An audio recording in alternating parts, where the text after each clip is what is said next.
Well, it's been a great day. It's been a great weekend. My high school football coach is here, Downey Anderson. That's where it all started. And I remember that season that we found a way to win games we weren't supposed to win, didn't we, Cotton? And that's what today was. We found a way to win. You know, we found a way to win. We had to adjust to the elements. We found a way. 3-0, 24 years, bud. It's been 24 years since Syracuse has been 3-0, so let's not lose that with our questions. You guys with me? Because we're 3-0, and it's been 24 years since we've been 3-0. Let's not twist it, turn it. Let's give these kids credit. We played a third. You know, we played some guys we didn't expect to play. Eric's doing okay. He's hanging in there. Upper body injury. He's back there laughing, and I feel good about where he's at right now. We'll just keep looking at how he's progressing as we move forward. Steve Ishmael, he got hit in the neck. We're going to find out. You know, they thought it was a safe thing to do by not putting him back in, so we lost a quarterback that I thought was playing really good football and our best wide receiver, arguably. Not to get in trouble with Brisley and some other guys. But, and our kids found a way to win a game and be 3-0 right now. And I'm so proud of them. We got a lot of work to do, a lot of things to clean up. You know, playing a lot of young guys again. I think we probably played about 20 freshman eligibility kids this afternoon, and it'll be a good thing. Sometimes it's an ugly, strenuous thing at times, and that's why I don't have a lot of hair anymore, because I've had a lot of young guys over the years. And the biggest thing is I want to thank the fans that came out today, because most of those fans have been with us the whole time, all the way. And I love them, and I'm appreciative, and our players are appreciative of those fans for coming out and hanging with us. So thank God for those fans that showed up today again, and I love them. Got a lot of work to do. Great victory. Hats off to Central Michigan. I thought offensively they had a wonderful plan, and that quarterback's a good football player. He's a good football player. He makes plays, extends plays. So at the end of the day, I'm proud to say we're 3-0, and basically the biggest theme is we found a way. Our kids found a way. Zach Mahoney couldn't be more proud of. You know, we felt like both of those kids together gave us a chance to run the whole offense, so that was our plan if we felt like something would go down with Eric. And I thought Coach Lester and the offensive staff did a nice job, you know, preparing those kids to be ready. And, you know, good job. So a lot of work to do, but we're 3-0, Mark. Don't be Mark Downer today. Okay, with that, any questions? Please raise your hand. We'll bring a microphone to you. First question from Dan in the front. Scott. Hey, Danny. I'm doing great. I'm doing wonderful. I'm doing wonderful. 3-0. The guy that's over to your left right now, Jordan Fredericks, just what you can say about him and some of the other true freshmen that you can trust in a guy like him, especially in overtime at the end of the game. Yeah, the reason I trust Jordan Fredericks is because his mom and dad are great people.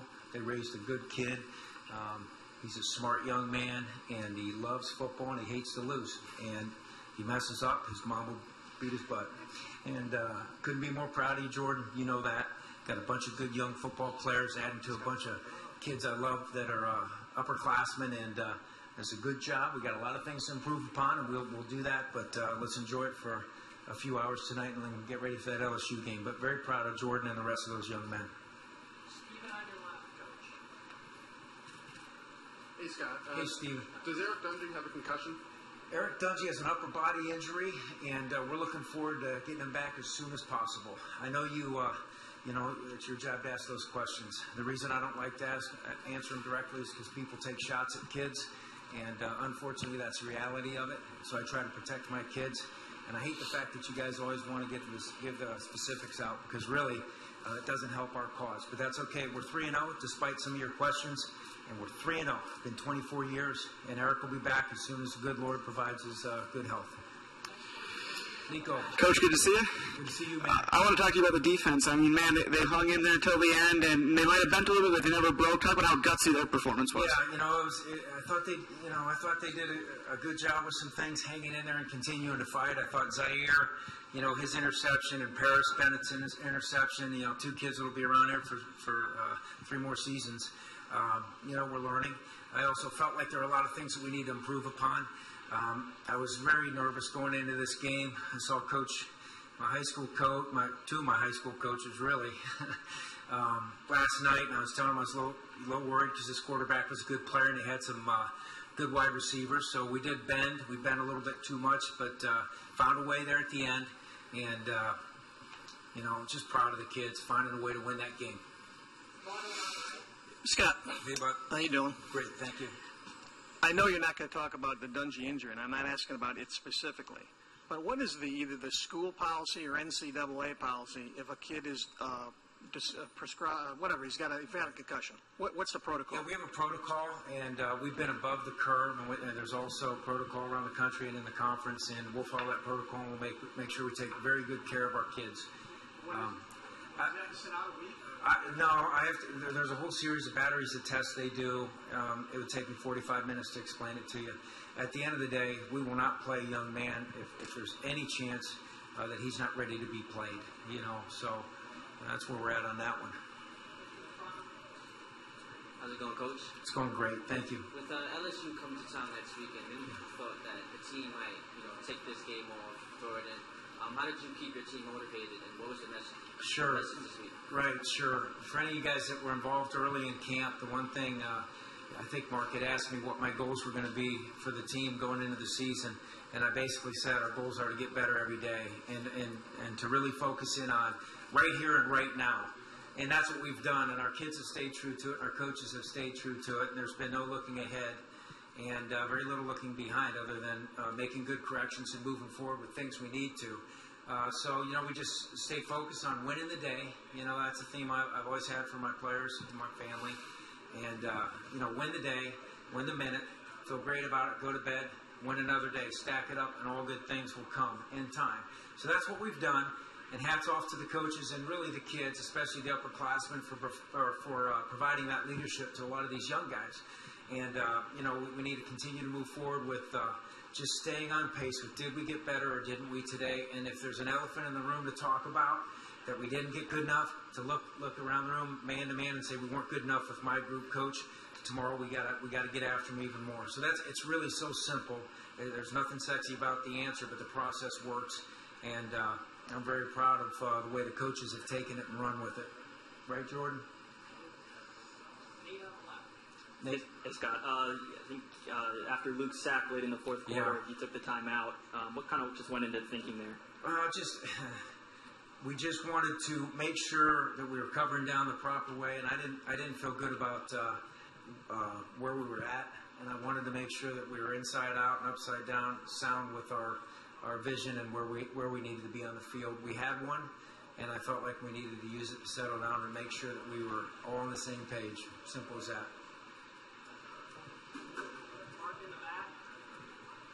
Hey, Coach, I'm on now. Can you talk about a little bit more about the quarterback rotation?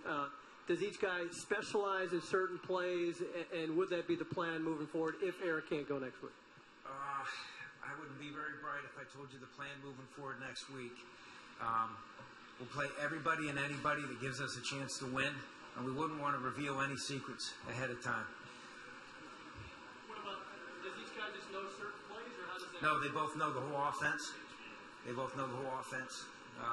They're both very bright men. They do extremely well in school, and they know the whole offense, inside out and upside down, and feel confident with those two guys and AJ and anybody else that we may have to use to try to win a football game.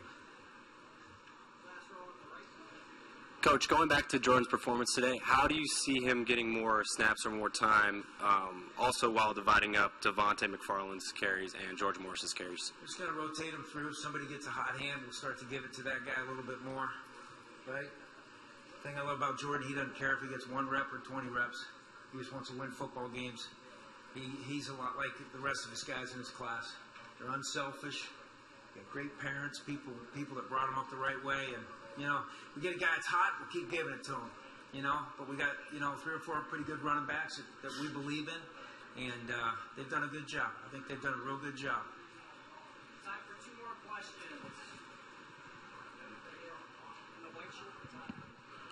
Coach, second straight week now, you've been in a battle late in the game. Both times, as you said, you found a way to win. What does that do for a young team moving forward throughout the season? Well, the good thing about it is they've been there, done that. And, it's one of those things, it's really hard to fabricate and practice. to try to teach kids. We'll have scenarios where we're practicing and we say, okay, there's so much time on the clock, offense or defense on the field, and how are we gonna win this game? How are we gonna finish this game? But to try to to really emulate that with any sort of reality is a difficult process. You've got to be in it, and we've been in it. So I think really these last two have given us a chance to grow and mature even more. And what will happen is, watching the videotape tomorrow, especially with the kids, there'll be so much growth. With 8 new starters on defense and a lot of young guys playing football against a very smart offense and a quarterback that's a 3-year starter that's thrown for close to, 7,000 yards, something crazy, right? There's a lot of learning. And the best thing is, it's great to learn when you have a W. It's always easier to learn when you win a game. So we're going to learn a lot tomorrow. Last question on the left from Steven. Hey, Scott. Just going into that overtime period, why did you guys choose Zach Mahoney? We felt Zach at the time gave us the best opportunity to win with the plays that we wanted to call. But Austin was ready to go too. And, it's no different. I think from outside in, a lot of people like to,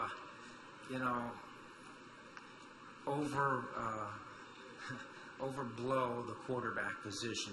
Who's playing why, who's the man, controversy. It's kind of fun for you guys to do. For me, I'm just playing the guy that gives us the best chance to win. You know what I mean? It's as simple as that. Nobody asked why we didn't play Zaire every rep, or nobody asked why we didn't play, a great safety every rep, or why didn't you know what I mean? It's always the quarterback position. So we're just going to try to find a way to win, and we're 3-0, and it's been 24 years. I can't wait to go hug my players. You guys have a good night. By the way, Ithaca won as well. Go Bombers.